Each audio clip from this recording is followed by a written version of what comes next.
منو سلوا by Umera Ahmad episode 7۔ بیل کی آواز پر زینب نے اٹھ کر دروازہ کھولا۔ ضیا نفیسہ کے ساتھ اندر داخل ہوئے، دونوں کے چہرے کے اترے ہوئے تھے۔ زینب کا دل بے اختیار ڈوبا۔ چہرے کے ایسے تاثرات کا کیا مطلب ہو سکتا تھا؟ وہ بغیر بتائے بھی سمجھ سکتی تھی۔ زہرہ کی شادی کے ان سالوں میں اس نے کئی بار ماں باپ کو ایسے ہی اترے ہوئے چہرے کے ساتھ نعیم کے گھر سے آتے دیکھا تھا۔ اب تک اسے عادی ہو جانا چاہیے تھا، مگر وہ نہیں ہو سکی تھی۔ نفیسہ چپ چاپ چادر اتارتی اندر کمرے میں چلی گئی تھی۔ ضیا صحن میں پڑے تخت پر جا کر بیٹھ گئے۔ زینب جب تک پانی کا گلاس لے کر ان کے پاس آئی، وہ کسی گہری سوچ میں ڈوبے ہوئے تھے۔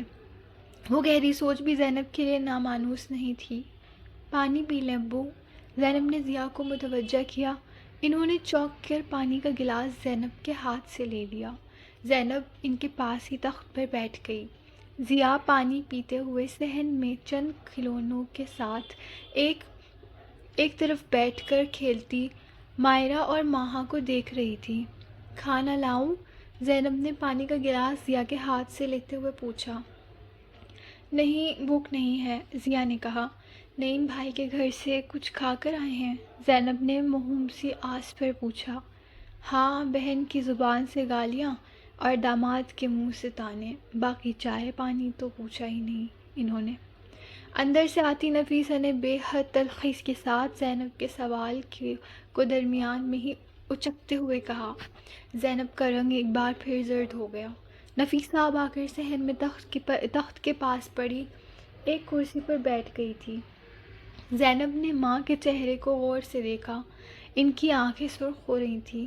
وہ یقیناً روتی رہی تھی نعیم کے گھر، اور روتے ہوئے ہی نعیم کے گھر سے آئی تھی۔ سلمان آ گیا؟ ضیا نے جیسے موضوع بدلنے کی کوشش کرتے ہوئے پوچھا، لیکن ان کا لہجہ اور آواز بے حد کمزور تھی۔ نہیں، ابھی نہیں آیا، زینب نے کہا۔ اب کیا ہوگا؟ میری تو کچھ سمجھ میں نہیں آ رہا۔ زینب کو کچھ پوچھنے کی زحمت نہیں کرنی پڑی، نفیسہ خود ہی شروع ہو گئی تھی۔ ہو جائے گا کچھ نہ کچھ، میں اکبر بھائی سے کہوں گا۔ آپا کو سمجھائیں، ضیا نے کہا۔ آج تک نعیم کے کس مطالبے پر اکبر بھائی اس کو سمجھا سکے ہیں؟ ہر بار مطالبہ پورا کرنے پر زہرہ کو واپس لے کر گیا ہے۔ زینب کا سانس رکنے لگا۔ اب پھر کوئی مطالبہ کیا ہے انہوں نے؟ اس نے بمشکل باپ کو دیکھتے ہوئے پوچھا۔ سال کی اس شادی میں کم از کم اس نے 20 بار اپنے باپ کو نعیم کا کوئی نہ کوئی مطالبہ پورا کرتے دیکھا تھا۔ اب پھر ایک نیا مطالبہ، موٹر سائیکل مانگ رہا ہے اس بار، ورنہ دوسری شادی کر لے گا، زہرہ کو طلاق دے دے گا، نفیسہ نے کہا، اور ایک بار پھر رونے لگیں۔ زینت رن جو صدمے کے عالم میں بیٹھی ماں اور باپ دونوں کا چہرہ دیکھتی رہی۔ وہ washing machine, sofa set, juicer یا کوئی ڈنر سیٹ نہیں تھا جسے ضیا کے گھر میں سے رکھی بچت یا کسی سے موٹے قرض لے کر دیتے۔ وہ اگلے 5 سال بھی بچت کرتے رہتے تو نعیم کو موٹر سائیکل خرید کر نہیں دے سکتے تھے۔ جان پوچھ کر ایسا مطالبہ کیا ہے، فہمیدہ نہیں سے پتہ ہے نا، ہم پورا نہیں کر سکتے، بس چڑھانے کے بہانے ڈھونڈ رہے ہیں وہ دونوں میری بیٹی سے، بس پیچھا چھڑانے کے بہانے ڈھونڈ رہے ہیں وہ دونوں میری بیٹی سے۔ نفیسہ سسکیاں لیتے ہوئے کہہ رہی تھی۔ مت روئے نفیسہ، کچھ نہ کچھ ہو جائے گا۔ پہلے میں اکبر بھائی کو بھیجوں گا ان کے گھر، ورنہ پھر میں دیکھوں گا، قرض لے کر اگر کوئی سیکنڈ ہینڈ موٹر سائیکل ملی تو۔ نفیسہ نے ضیا کی بات کاٹ دی۔ سیکنڈ ہینڈ موٹر سائیکل پر مان جائیں گے وہ لوگ؟ میں منت کر لوں گا، ہاتھ جوڑ لوں گا ان کے سامنے، آخر بہن ہے میری وہ، ضیا نے بے اختیار کہا۔ زینب کی آنکھوں سے آنسو بہنے لگے۔ اس کی سمجھ میں نہیں آیا، اسے ان کی شرافت پر زیادہ رحم آیا ہے یا کمزوری پر؟ آپ کی بات سننے اور ماننے والے ہوتے تو آج ہم اس حالت میں کیوں ہوتے؟ ضیا صاحب موٹر سائیکل مانگ رہے ہیں، کل کو کچھ اور مانگیں گے، ہم ان کے مطالبے پورے کرتے رہیں گے تو بیٹیاں کیسے بھی آئیں گے؟ نفیسہ نے اپنی آنکھیں رگڑتے ہوئے کہا۔ تو پھر کیا کروں میں؟ ہاتھ پر ہاتھ رکھ کر بیٹھ تو نہیں سکتا، ضیا نے بے چارگی سے کہا۔ میں نے اسی لیے کئی بار آپ سے کہا کہ اتنی شرافت اور ایمانداری ٹھیک نہیں، اور کچھ نہیں تو اولاد کے مستقبل کا ہی کچھ خیال کر لیں۔ آج پھر آپ نے وہی ساری باتیں اپنی بہن اور داماد کے منہ سے سنی ہے۔ کیا ہے جو انہوں نے آپ کو نہیں کہا؟ میں اولاد کے اس دنیا میں مستقبل کے لیے اگلی دنیا میں ان کے اور اپنے لیے دوزخ نہیں خرید سکتا۔ وہ جو کہتے ہیں انہیں کہنے دو، میں کیوں کسی کے طعنے سن کر اللہ کا عذاب مول لوں؟ ضیا نے بے حد سخت لہجے میں نفیست سے کہا۔ اور کم سے کم تم تو مجھے ایسی باتیں مت کرو۔ میں کیا کروں؟ آپ نے زہرا کی حالت دیکھی ہے، چند ہفتوں میں سوکھ کر کانٹا ہو گئی ہے۔ پتہ نہیں کیا کیا کہتے رہتے ہیں وہ دونوں ہی سے۔ نفیسہ ایک بار پھر رونے لگی۔ زینب مزید نہیں سن سکی، وہ اٹھ کر باورچی خانے میں آ گئی۔ ربیہ یہاں پہلے ہی کھانا بناتے ہوئے صحن میں ہونے والی ساری گفتگو سن چکی تھی۔ زینب نے گلاس ایک طرف رکھا اور ایک پیڑھی پر بیٹھ کر رونے لگی۔ ربیہ نے کچھ دیر خاموشی اور سنجیدگی کے ساتھ اسے دیکھا۔ وہ اسی طرح بے آواز زار و قطار آنسو بہانے میں مصروف تھی۔ کوئی فائدہ ہے رونے کا؟ اس نے زینی کو ٹوکا، حالانکہ وہ جانتی تھی اس کا کوئی اثر نہیں ہونا۔ زینی جب رونے پر آتی تو اسی طرح گھنٹوں روتی تھی۔ میں کل زہرا آپا کے یہاں جاؤں گی، زینی نے اپنی ناک کو رگڑتے ہوئے بھرائی ہوئی آواز میں کہا، اور وہاں جا کر خود بھی روں گی اور انہیں بھی رلاؤں گی۔ ربیہ نے بے ساختہ کہا، تم نے سنا نہیں ہے نعیم بھائی اور پھپھو نے ابو اور امی کی کتنی بے عزتی کی ہے؟ تمہیں بخش دیں گے کیا؟ پتہ ہے مجھے، لیکن میں آپا کے پاس جاؤں گی، انہیں ضرورت ہے میری۔ زینی نے سسکیوں کے ساتھ کہا، انہیں اس وقت تم سے زیادہ ایک عدد موٹر سائیکل کی ضرورت ہے، جس کی چابی وہ اپنے کمینے شوہر اور ذلیل ساس کے منہ پر مار سکیں۔ رابعہ نے بے حد تلخی سے کہا۔ زینب کو روتے ہوئے یکدم جیسے برا لگا۔ تم نعیم بھائی اور فہمیدہ پھپھو کو گالیاں دے رہی ہو؟ زینی نے بے یقینی سے ربیہ کو دیکھا۔ وہ ہمارے ماں باپ کو گالیاں دے سکتے ہیں تو ہم ان کو پھولوں کے ہار تو نہیں پہنائیں گے؟ رابعہ نے اس کی ترشی سے کہا۔ ابو سن لیں گے، بہت ناراض ہوں گے تو ہو جائیں، یہ سارا ابو کا قصور ہے۔ آخر ضرورت کیا تھی شروع سے اتنا دبنے کی؟ رابعہ نے بڑبڑانا شروع کر دیا۔ وہ نہیں چاہتی تھی اس کی آواز باہر صحن تک جائے۔ غربت شرافت کو خام خواہ عیب بنا ڈالا، مطالبے کرنے کی عادت ڈال دی انہیں۔ صاف صاف کہہ دیتے انہیں پہلے ہی کہ ہم نے بیٹی کو جتنا دینا تھا دے دیا، اب مزید کچھ نہیں دیں گے۔ پھپھو رشتہ دار ہیں، شادی کے روز آتی تھی، شادی سے پہلے آتی تھی اس گھر میں، انہیں کیا پتہ نہیں تھا ہمارے گھر کے حالات کا؟ لیکن نہیں جی، ابو نے آپا آپا کہہ کر ان کا دماغ خراب کر دیا۔ عمر میں 10 سال بڑا، معمولی شکل کا داماد یوں اکڑتا پھرتا ہے جیسے وہ کپڑے کی دکان کی بجائے ٹیکسٹائل میل چلا رہا ہو۔ آپا کو پھپھو کے ہاں نہ بیاتے تو بھی پھپھو کو ہمارے جیسے کسی خاندان سے رشتہ ملنا تھا۔ انہیں کیا پاکستان کے صدر نے اپنی بیٹی کا رشتہ دے دینا تھا؟ باتیں سنو ذرا ان کی، رابعہ نے بے حد ناراضی سے کہہ رہی تھی، اور زینی ہکا بکا اس کا چہرہ دیکھتے ہوئے اپنا رونا بھول چکی تھی۔ رابعہ اسی طرح صاف صاف باتیں کیا کرتی تھی اور اس کے یا زہرا کے برعکس بہت پراعتماد اور سخت لہجے میں بات کرتی تھی، مگر زینی پہلی بار اسے اتنی بدمزاجی اور بدتمیزی کا مظاہرہ کرتے دیکھ رہی تھی۔ یہ نہیں تھا کہ زینب کو کبھی اس کی طرح غصہ نہیں آیا تھا، غصہ اس کو بھی بہت اچانک اور بہت شدید آتا تھا، لیکن اس کو ہمیشہ آنسوؤں میں ختم ہو جاتا تھا، اور رابعہ شاید ہی کبھی غصے میں روئی دھوئی ہو۔ تم کس طرح کی باتیں کر رہی ہو رابعہ؟ زینی کو حسب عادت ڈر لگا۔ کیا غلط کہہ رہی ہوں؟ ہفتے کا 100 روپے جیب خرچ دیتے ہیں نعیم بھائی زہرا آپا کو، مہینے کے پیسے کتنے بنے؟ 400۔ سال میں 2-3 بار آپا کو گھر سے نکالا جاتا ہے اور 2-3 ماہ یہاں رہتی ہیں، مہینوں میں ان کو 200-400 بھی نہیں ملتا۔ پھر جب نعیم بھائی اپنے گھر میں آپا سے ناراض ہوں تو وہ پھر آپا کو کچھ نہیں دیتے، تو 2 مہینے اور اسی طرح نکال دو، سال میں آپا کو کل 3,000 روپے ملتے ہوں گے۔ 3,000 کے لیے ساس نندوں کے تانے اور گالیاں، میاں کی گالیاں اور پٹائی، بچے پیدا کرنا اور انہیں پالنا، کنیز بھی کہیں سے خریدنے تو اتنی سستی نہ ملے، اور اصل میں وہ 3,000 بھی ابو کی جیب سے ہی جاتا ہے، کیونکہ سال میں 2-3 مطالبے تو ابو ان کے پورے کرتے ہی ہیں، 4-5 ہزار تو سیدھا نکل گیا۔ اس کے کپڑے اور جوتے تو ہمیشہ ابو ہی بنوا کر دیتے ہیں، تو اس گھر میں رہ کر بھی آپا کا بوجھ ابو نے ہی اٹھایا ہے، پھر یہیں پر آ جائیں وہ، یہ روز روز کی ذلت سے تو جان چھوٹے گی نا۔ رابعہ آج واقعی بہت تنگ آئی ہوئی تھی، زینی کو سمجھ میں نہیں آیا وہ اسے کیسے چپ کروائے۔ ابو موٹر سائیکل کہاں سے دیں گے؟ نعیم بھائی کی 7 پشتوں میں کسی نے موٹر سائیکل نہیں دیکھی، اور اب انہیں موٹر سائیکل یاد آ گیا۔ کل کو گاڑی مانگیں گے، پرسوں کچھ اور۔ تم رمشہ جیسی باتیں کر رہی ہو۔ زینی کو بے اختیار رمشہ یاد آئی، کوئی بھی عقل مند شخص ایسی ہی باتیں کرے گا۔ بیٹی نہیں دی،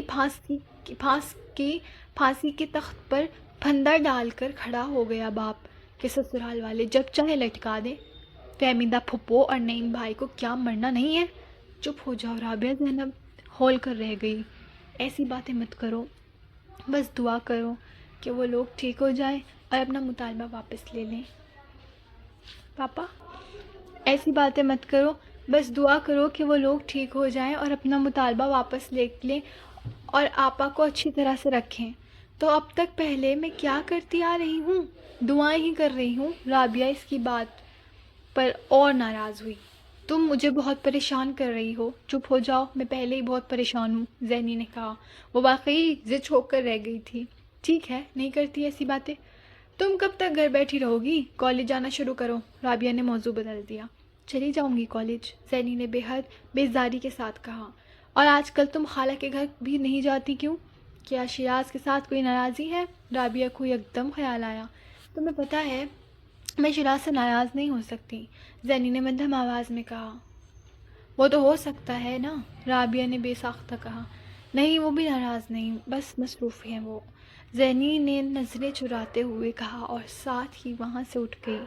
وہ نہیں چاہتی تھی کہ شیراز کی کوئی بات رابعہ سے کہے اور پھر رابعہ شیراز پر اس طرح برسے جس طرح کچھ دیر پہلے نعیم پر برس رہی تھی۔ شیراز اور اس کے گھر والے ویسے بھی زہرہ کے سسرال والوں سے بہت مختلف تھے، یہ صرف زینب کا خیال نہیں تھا، اس کے پورے گھر والوں کا یقین۔ بازار چلو گی زینی؟ جمیلہ نے اس کے دروازہ کھولتے ہی اس سے پوچھا۔ کس لیے؟ زینی نے واپس کپڑوں کے اس ڈھیر کی طرف پلٹتے ہوئے کہا جو وہ دھو رہی تھی۔ جمیلہ ان کے برابر والے گھر میں رہتی تھی اور وہ زینی میٹرک تک ایک ہی اسکول میں پڑھتی رہی تھی۔ میٹرک میں فیل ہونے کے بعد جمیلہ نے تعلیم کو تو خیر آباد کہہ دیا تھا، البتہ زینب کے ساتھ اس کی دوستی اچھی طرح تھی۔ کس لیے جاتے ہیں بازار؟ جمیلہ نے بھٹا کھاتے ہوئے صحن میں دروازہ بند کیا اور زینب کے پاس آ گئی۔ کچھ چیز لینی ہے؟ وہ آج کل اپنے جہیز کی تیاری میں مصروف تھی۔ لیکن میں تو نہیں جا سکتی، کپڑے دھو رہی ہوں، زینی نے دوبارہ جا کر بیٹھتے ہوئے کہا۔ رابعہ نہیں ہے گھر میں؟ جمیلہ نے باورچی خانے کی طرف دیکھتے ہوئے کہا۔ ہاں، رابعہ کو لے جاؤ، اندر کمرے میں ہوگی، زینب نے کہا۔ ارے نہیں، ساتھ تو میں نے تمہیں لے کر جانا ہے۔ رابعہ دھولے کپڑے، خالہ کدھر؟ جمیلہ کے ساتھ ہی نفیسہ کا خیال آیا۔ وہ نسیم خالہ کی طرف گئی ہیں ابھی، اور رابعہ ماہا اور مائرہ کو سلا رہی ہے، وہ نہیں دھو سکتی کپڑے، زینی نے اس سے بتایا۔ اس سے پہلے کہ وہ کچھ اور کہتی، رابعہ اندر سے نکل آئی۔ تم ہو آؤ بازار، میں دھو لیتی ہوں باقی کپڑے، اور یہ میرا دوپٹہ بھی رنگوا دینا۔ وہ دوپٹہ لینے اندر چلی گئی۔ اب میں کپڑے تبدیل کروں اور جاؤں، تم ہی چلی جاؤ جمیلہ کے ساتھ، زینی نے عذر پیش کیا۔ نہیں، میں نے کہا نا کہ مجھے تمہارے ساتھ ہی بازار جانا ہے، بس اب جلدی سے تیار ہو جاؤ، میں بیگ اور چادر لے کر آتی ہوں۔ جمیلہ کہتے ہوئے تیزی سے گھر سے نکل گئی۔ زینی نے بے حد خفگی سے اسے دیکھا۔ تھک جاتی ہوں میں اس کے ساتھ دکانوں میں پھرتے ہوئے، گھنٹوں پھرتی ہے وہ بازار میں نے اچھا خاصا بہانہ بنایا تھا اور تم اندر سے نکل آئی، وہ ناراضی سے کہتے ہوئے اپنے ہاتھ دھونے لگی۔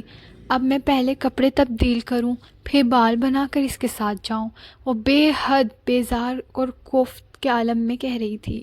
نہیں، تم اسی طرح اس کے ساتھ چلی جاؤ، رابعہ نے اس کے بڑبڑانے پر اسے ڈانٹا۔ ہاں ٹھیک ہے، اسی طرح چلی جاتی ہوں، کیا فرق پڑتا ہے؟ زینی کو طنزیہ انداز میں دیا گیا مشورہ بے حد مناسب لگا۔ ہاں کوئی فرق نہیں پڑتا، بس یہ ہوگا کہ اگر گلی میں شیراز سے ملاقات ہو گئی تو وہ بے حد ناراض ہوگا۔ تم کو پتہ ہے نا اسے تمہارا اس طرح کا حلیہ تو کتنا برا لگتا ہے، رابعہ نے جیسے اسے خبردار کیا۔ کچھ نہیں ہوتا، اور ویسے بھی شیراز اس وقت کہاں گلی میں مل سکتے ہیں، زینی نے لاپرواہی سے کہا اور کمرے میں گھس گئی۔ رابعہ نے اس بار اسے کچھ نہیں کہا۔ وہ 10 منٹ بعد کمرے سے نکلی۔ رابعہ نے مسکراتے ہوئے اسے دیکھا۔ اس نے کپڑے تبدیل کر کے بال سنوار لیے تھے۔ رابعہ نے بے اختیار اپنی مسکراہٹ چھپائی۔ آپ مجھے جوتا مت پہنائیں، میں خود پہن لوں گی۔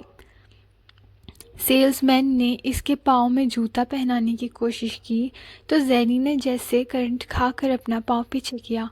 آپ کو ایک بار کہی ہوئی بات سمجھ میں نہیں آتی؟ میں نے آپ سے کتنی بار کہا ہے میرے پاؤں کو ہاتھ مت لگائیں، میں خود پہن لوں گی۔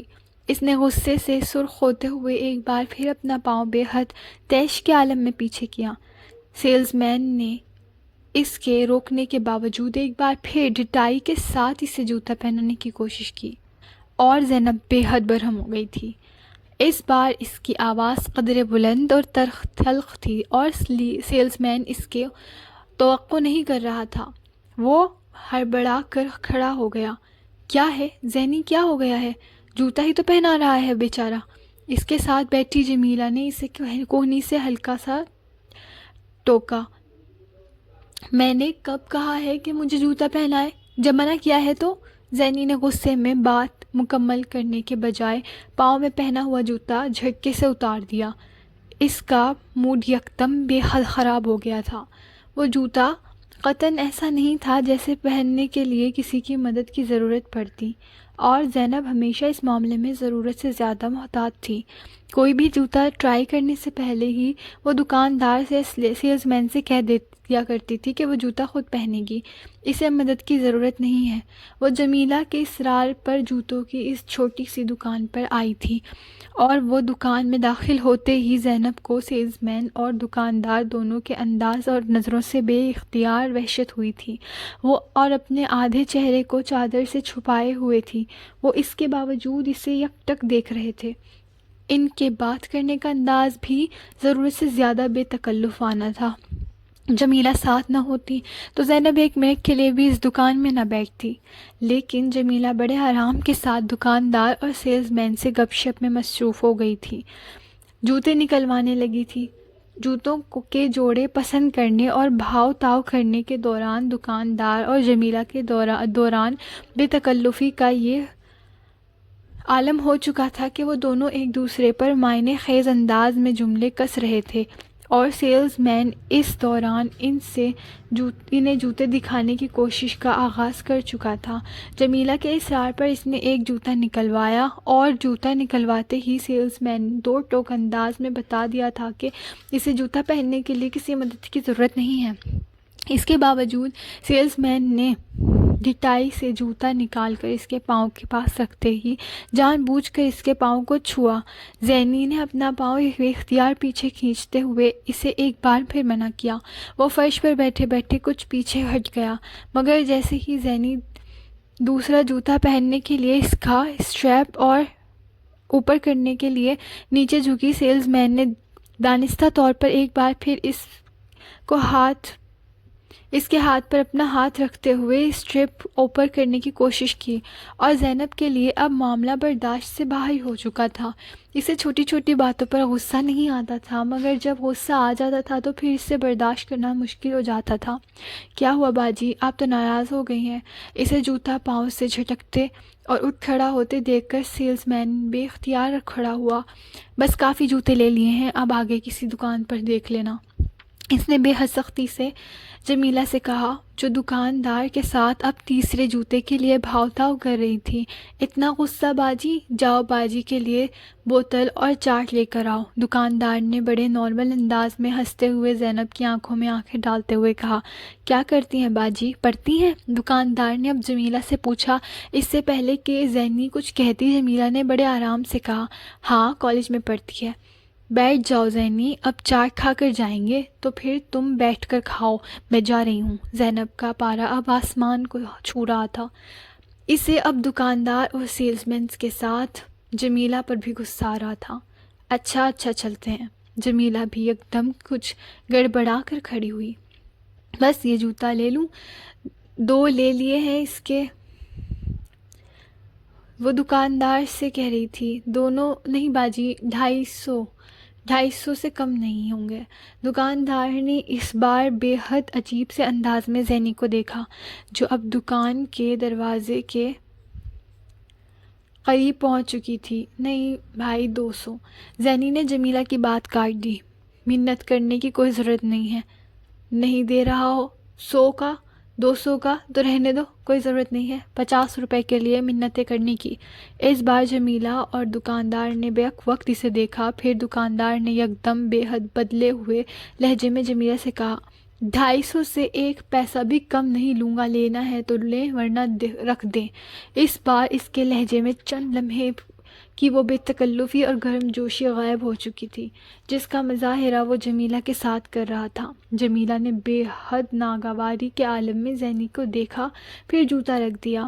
دوسرے جوتوں کی ادائیگی کرتے ہوئے ہی وہ زینی کے پاس آئی اور اس نے دانت پیستے ہوئے اس سے کہا، کیا تکلیف ہو گئی تھی بیٹھے بٹھائے تمہیں؟ تمہاری وجہ سے 200 کا جوتا دیتے دیتے اس نے اپنا ارادہ بدل دیا۔ میری بات کان کھول کر سن لو تم، خبردار آئندہ کسی دکاندار پر تم نے میرا نام لیا، دکاندار سے میرے بارے میں کچھ کہا، زینب نے تقریباً غراتے ہوئے کہا، آخر میں کیا ہو گیا تمہیں؟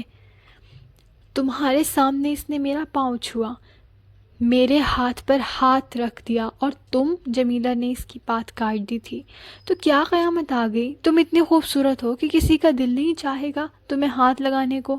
جمیلہ نے بے حد حامیانہ انداز میں ہنستے ہوئے کہا، بند کرو اپنی بکواس، یہ سب تمہاری اس بکواس کا نتیجہ ہے۔ چھچوری اور بیہودہ باتیں کر رہی تھی تم اس دکاندار اور سیلز مین کے ساتھ، آخر تمہیں مذاق کرنے کی کیا ضرورت تھی اس کے ساتھ؟ تمہاری باتوں کی وجہ سے اسے شے ملی، اسی لیے اس نے یہ حرکت کی۔ اس نے جمیلہ کو بری طرح جھڑک دیا۔ انہی چچوری اور بیہودہ باتوں کی وجہ سے اس نے جوتوں کی قیمت کم کر دی ہے۔ یہ ہنسی مذاق نہ کرتی تو وہ 500 والے جوتے 300 میں دیتا۔ جمیلہ نے بڑے فخر سے کہا، اگر تم مہنگے والے جوتے نہیں خرید سکتی تھی تو تمہیں انہیں نکلوانا ہی نہیں چاہیے تھا۔ 100-200 روپے کے لیے تم اس کی بیہودہ باتیں سنتی رہی۔ زینی کو غصہ آیا۔ 100-200 نہیں، پورے 400 روپے کی بچت ہوئی ہے، اور تم نے نخرہ دکھایا تو کیا مل گیا؟ تم 1 تک نہیں خرید سکی ہو، بحث تو دور کی بات۔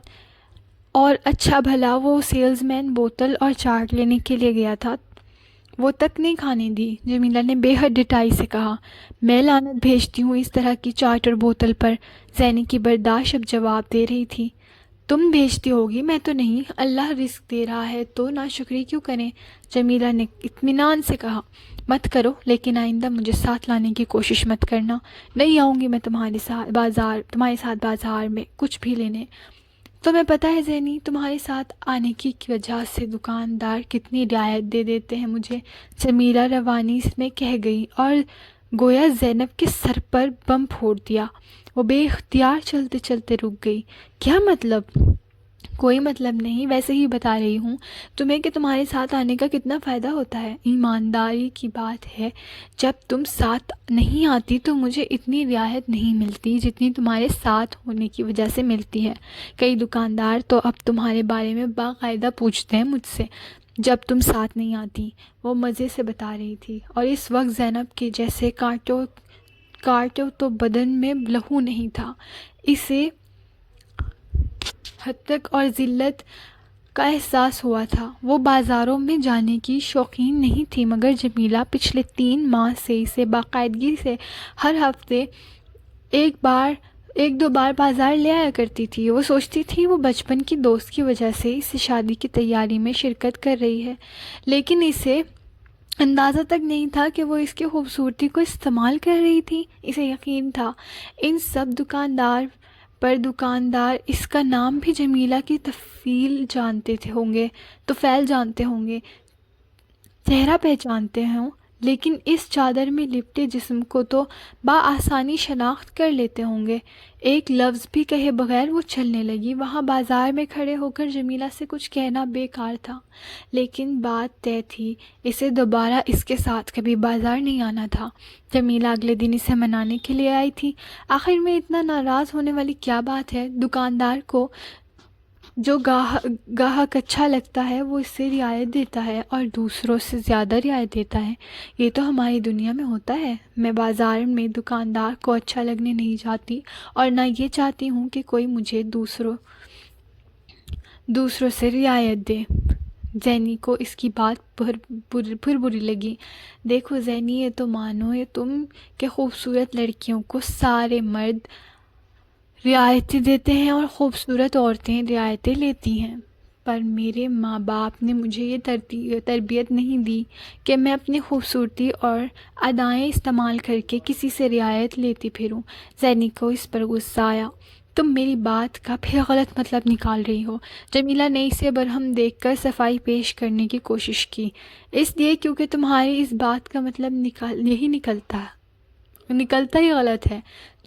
تم دوبارہ مجھے اپنے ساتھ کہیں لے جانے کے لیے مت آنا، تمہارا وقت ضائع ہوگا۔ زینی نے دو ٹوک انداز میں کہا۔ دیکھو زینی، آخر حرج کیا ہے دکاندار کے ساتھ ہنسی مذاق کرنے میں یا بقول تمہارے اسے تھوڑی بہت ادائیں دکھانے میں؟ آخر ہمارا جاتا ہی کیا ہے اس میں؟ بلکہ الٹا کچھ مل ہی رہا ہے۔ میں تو اسے عورت کی سمجھداری سمجھتی ہوں کہ وہ اس طرح دکاندار سے کچھ رعایتیں لے لے۔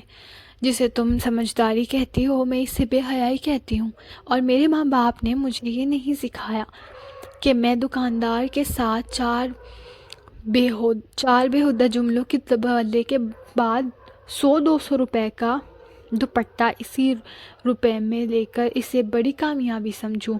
مجھے ایسی رعایتی چیزوں میں کوئی دلچسپی نہیں ہے۔ جمیلہ نے منہ سے پھر ایک بھی لفظ نہیں نکالا۔ زینی اس کے پاس اٹھ کر باورچی خانے میں چلی گئی۔ آفیسر بن جائے گا اس کا منگیتر، اس لیے اتنی پارسا بنی پھرتی ہے۔ اس محلے میں ساری عمر ایسی زندگی جینی پڑتی تو میں دیکھتی اتنے نخرے کے ساتھ کیسے رہتی ہے۔ جمیلہ بے حد غصے میں سوچتے ہوئے چلی گئی۔